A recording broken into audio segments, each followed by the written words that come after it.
যোগেরই একটা বিশেষ পার্ট। আমরা যদি অষ্টাঙ্গ যোগকে দেখি, তার একটি বিশেষ পার্ট হলো যোগাসন। আজকাল প্রায়শই আমরা এই ভুলটা দেখি, গোটা পশ্চিমবাংলা তথা ভারতেরও বিভিন্ন প্রান্তে প্রভাসকালে আমি দেখতে পাই। শুধুমাত্র যোগাসন শেখানো হয়, সেই ইনস্টিটিউটের বাইরে লেখা থাকে যোগ সেন্টার। যোগ অনেক ভাস্ট থিং, অনেক বড় জিনিস। যোগের প্রথম শর্ত হচ্ছে যোগ। যার সংযম নেই সে কখনো যোগী নয়, সে কখনো যোগ সেন্টারও চালাবে। যোগের প্রথম শর্ত কি? যম। তারপরে নিয়ম মিন্স ডিসিপ্লিন। কি discipline? Rules and law by the nature. বিশ্ব প্রকৃতি যে নিয়ম করে দিয়েছে, সেই নিয়মের উল্লঙ্ঘন না করে যিনি তার জীবনকে আগিয়ে নিয়ে যান, প্রতিপালিত করেন, প্রসারিত করেন। এই দুটো শর্ততে প্রত্যেক বাঙালি ফেল, 99% বাঙালি ফেল। না তো জম আছে, মানে সংযম আছে জীবনে, না তো ডিসিপ্লিন আছে। আধুনিক যুগে তো আমরা দেখতে পাই, আজ থেকে 40 বছর আগে আমরা যখন বড় হয়েছি, আমাদের সব পরিবারগুলোকে, এমনি আপনাদেরও, সবাই ভোরবেলায় উঠে পড়তো সূর্যদেব আসার আগে। এখন মায়েরা নিজেরাই পর্দাটাকে আরও ক্লোজ করে দেয় যাতে বাচ্চা না উঠে পড়ে। তো ডিসিপ্লিন আমরা ভীষণ ভঙ্গ করি। রাত্রি 12:30 একটার আগে কেউ নিদ্রা যায় না। কিন্তু আমার যোগ সেন্টার লেখা আছে বাড়ির বাইরে, বিরাট। It's very wrong. এখন থেকে কোথাও দেখলে আপত্তি করুন, প্রয়োজনে চ্যালেঞ্জ করুন। যোগ সেন্টার কেন লিখেছি? যোগাসন সেন্টার লিখুন, আসন সেন্টার লিখুন। ইয়া আপনি যদি মেডিটেশন শেখান তাহলে মেডিটেশন সেন্টার লিখুন। যোগ তো অনেক ভাস্ট। যোগ নিয়ম, তারপরে আসে আসন। আসনে ঠিক পরেই থাকে। আসনে কি হয়? শরীর শুদ্ধি হয়, শরীরের শুদ্ধিকরণ হয়, ঠিক আছে, ছোট ছোট বিমারিগুলো চলে যায়। ঠিক তারপরে মনকে নির্মল করবার জন্যে আসনের পিছনেই থাকে প্রাণায়াম। আমি দেখি না আজকের দিনে কোনো যোগাসন সেন্টারে, থুরি যোগ সেন্টার যারা লিখে রাখে, তাদের কোথাও প্রাণায়াম হয় সেই অর্থে আমি দেখতে পাই। তাহলে মহর্ষি পতঞ্জলির দেখানো যে অষ্টাঙ্গিক যোগের প্রথম 4টে ধাপ, ফার্স্ট পার্ট, সেই পার্টের 3টে মানাই হয় না, শুধুমাত্র আসন শেখানো হয়, কিন্তু সেখানে লেখা থাকে যোগ সেন্টার। It's very wrong. আপনাদের নিজেদেরও যাদের যোগ সেন্টার আছে, তারা এই ভুলটা থেকে অন্তত আপনারা টিচার হয়ে, সমাজের সুধারক হয়ে এটাকে কারেকশন করবেন। আপনারা যারা যারা যোগ সেন্টার চালান, অনেকেই চালান এখানে, আমি মুখগুলো চিনি, তারা কখনো যোগ সেন্টার লিখবেন, কৃপা করে লিখবেন যোগাসন সেন্টার লিখবেন। যদি যোগ সেন্টার করতে হয় তাহলে আপনার জীবন দর্শন একদম অ্যাকর্ডিং টু ঋষি পতঞ্জলি হতে হবে। সংযম থাকতে হবে জীবনে মারাত্মকভাবে, হাতে, ব্যবহারে, আচরণে, দর্শনে, রুচিতে, সমস্ত ক্ষেত্রে আপনার সংযম। তারপরে আপনার নিয়মানুবর্তিতা কঠোর হওয়া আছে।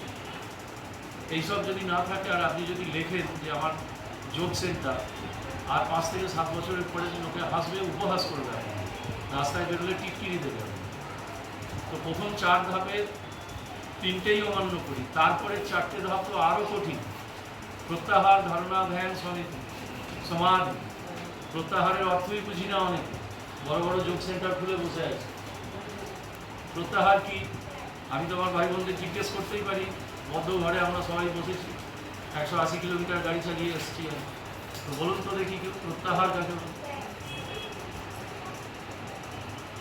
কিন্তু আপনাদের অনেকেরই যোগ সেন্টারের বাইরে লেখা আছে যোগ সেন্টার। প্রত্যাহার পালন করা তো দূরস্থ, অর্থই জানেন না অনেকে। বলো।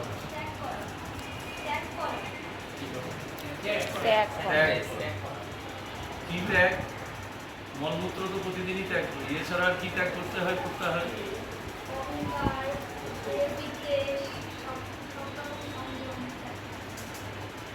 তো প্রত্যাহার না হলে কি হয়? প্রত্যাহার আমরা ত্যাগের মধ্যে দিয়ে যদি না যাই, তাহলে কি সংগঠিত হয় না জীবন? জগৎ সম্পর্কে কোনো ধারণাই তৈরি।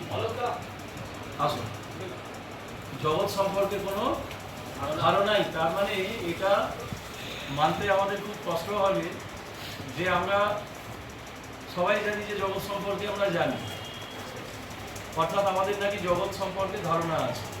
যার প্রত্যাহার নেই তার জগতের ধারণা আসে কোথা থেকে? যার জীবনে প্রত্যাহারই নেই তার জগৎ সম্পর্কে কোনো ধারণাই নেই। নেই বলে আমাদের জীবনে এত দুঃখ, এত কষ্ট, এত অমর্যাদা, এত অসম্মান, এত আঘাত, এবং শেষ পর্যন্ত আমরা ফ্রাস্ট্রেটেড হয়ে যাই। আমরা আমাদের কুশলতার জায়গায় আমরা জীবন থেকে পিছিয়ে যাই।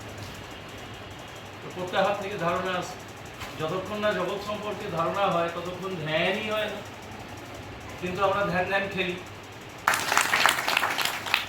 যেহেতু হাইয়েস্ট প্লেয়ার মহারাষ্ট্র এবং বেঙ্গলের আছে, মহারাষ্ট্রের chief minister and post minister আসছে ইনাগুরেশন 4 তারিখে, সেন্ট্রাল পোস্ট মিনিস্টার থাকছেন, স্বয়ং প্রধানমন্ত্রী থাকছেন।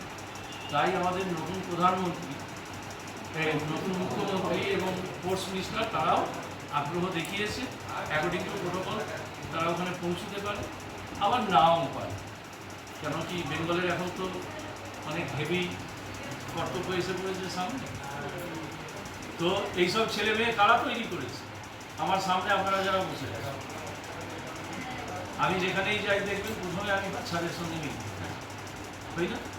আজকেও খেয়াল করেছি, কেননা আমার ভবিষ্যৎ, আমার বাংলার ভবিষ্যৎ, অল্পেন্দ্র যোগাসনের ভবিষ্যৎ ওখানে নাই। এই নানহা মুনহাগুলো আর ওদের গার্জেনরা সিদ্ধান্ত নিয়েছে তাদের বাচ্চারা এখানে খেলবে, তবেই তারা এসেছে। তারা যদি এমন সিদ্ধান্ত নিত যে যোগ করে কী হবে, আমার বাচ্চা ক্রিকেট খেলুক, তাহলে তারা ক্রিকেটের মাঠে যেত। সেই জন্যে এই বাচ্চাদের যারা গার্জেন তাদের প্রতি আপনারা সর্বদা কৃতজ্ঞ থাকবেন এবং শ্রদ্ধাশীল থাকবেন।